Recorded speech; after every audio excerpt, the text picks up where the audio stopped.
Sanibonani, welcome back to enye video. Ngiyabonga kakhulu ungene, ngiyabonga kakhulu. Thank you very much. Ungakhohlwa uku-like, subscribe, share, ubuke nama-ads when they pop up. Okay, now put that notification bell on as well. So sizongena udabeni kaBhuti Siyamhlongo because like I said, let us just keep on monitoring ukuthi kwenzekani when it comes to icala lika Siyamhlongo.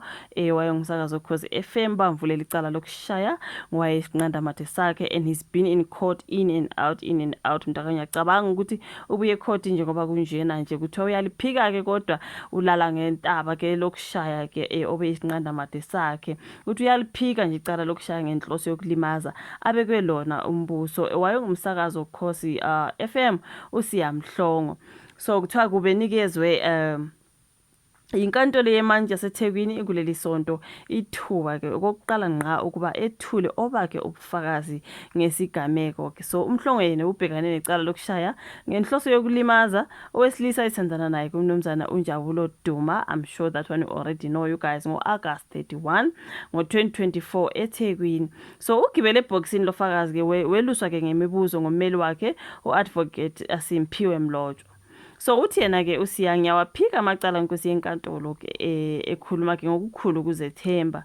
Uvumile ukuthi ubemazi kakhulu umangali, wamchaza wathi yena sahlangana ngoJanuary 27 ngo-2020 saba nobuhlobo bokuthandana ngemuva kwezinyanga ezimbili saphinde sahlukana ngoFebruary 2021.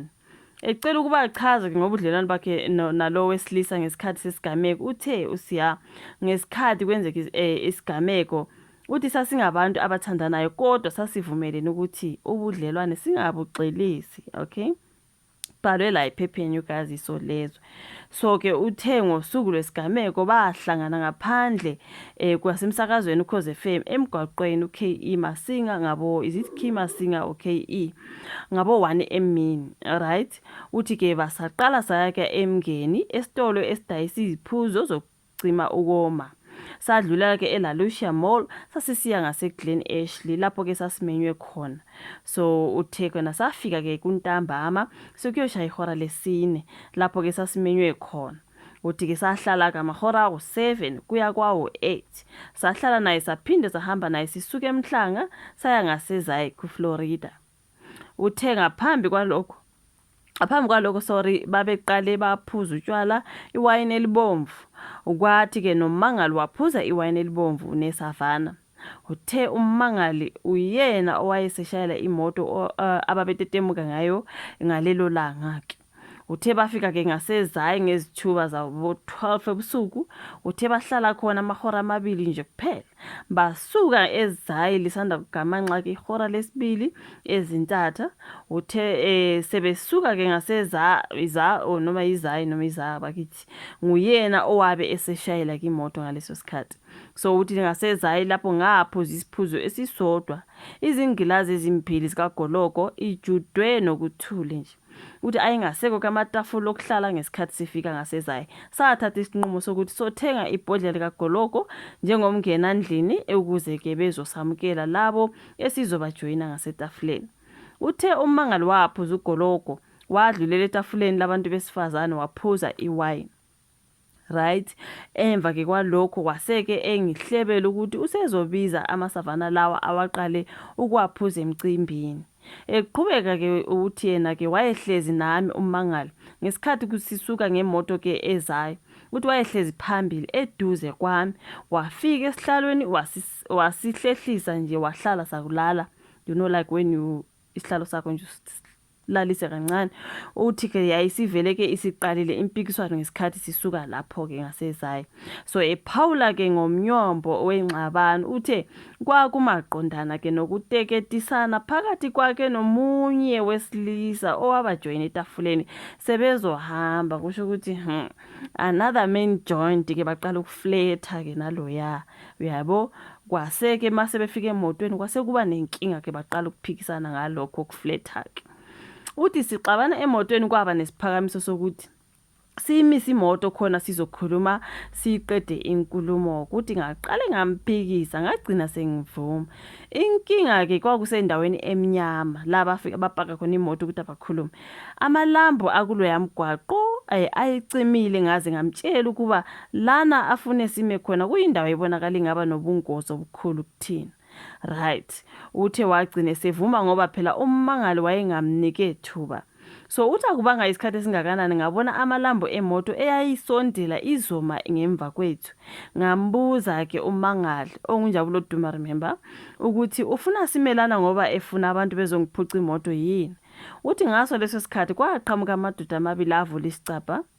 Utheke kwaqala kwavuleka ke esakhe isicabha on the driver's side.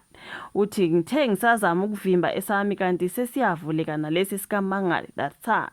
Kuthe kusenjalo ke ngabona ukuthi ekumqoka ukuba ngivikele ummangali.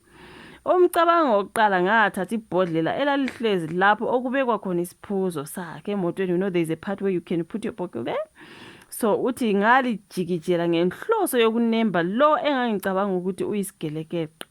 So khumbula last time ngithe mangisenza ivideo ukuthi usiya ukuthi ibhodlela wayeliphosa emntwini wayevula isicabha, mina ngathi hayi uyazivikela something like that, but uyaphindele futhi uthi ngaliphosa kule ngangicabanga ukuthi uyisigelekeqe. Uthe waqaphela ukuthi lo bevula isicabha ngakummangali ugijime wazolekelela lo bevula isicabha ngakuyena ngapha, bese bayamdonsa waphumela ngaphandle. Uthi bengishaya ngezibhakela nangezinyawo bengikhahlela. Imoto bagcina beyithatha, okay, yagcina itholakala esigangeni eMlaza. Amaphoyisa ayithatha ayisa estation iBhekithemba. Uthe wabe sevula ke icala lokudunwa imoto.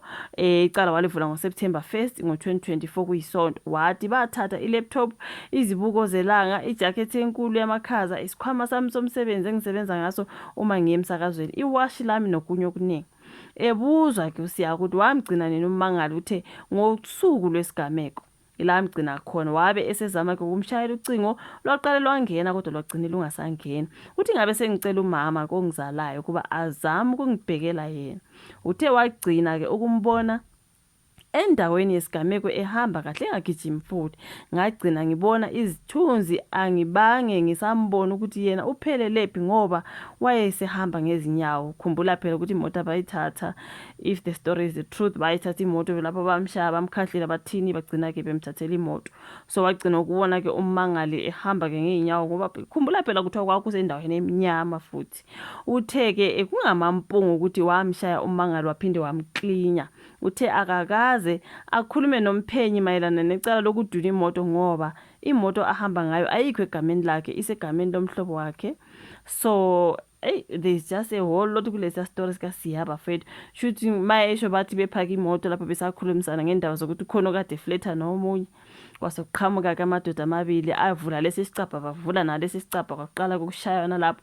So yena ibhodlela wayeliphosa nje eliposa kulo ovula isicabha, not kunjabulo Duma ongummangali. Kodwa la selishaya unjabulo Duma walimala phela kule clip kwakuthiwa ngene emotweni ngokusesibhedlela njani. You know what I mean? So angazi ukuthi ibhodlela lemshayeli kushuthi walimala ke bakithi.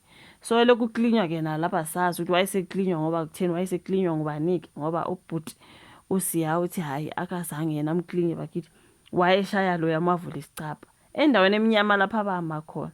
Noma yini guys, ungavela ume nje endaweni dark nje uyaphaka imoto yami, you know what I mean. But anyways, iyona nto ukuthiwa ke usiya uyaliphika icala bafethu, wasenikezwa ithuba lokuthi azikhulume lapha enkantolo, wasechaza yonke lento ebengifunda lana ukuthi ayibo kwenzeka lokhu, bahamba bangena la baphuma la baya lapha bebemenye khona baphuma la bagcina ke kusiba khona ofleta nomunye wagcina ke sebephuma sebehamba kokugcina ke lapha basebeba ne conversation bengathi balwela lokho iflirting what.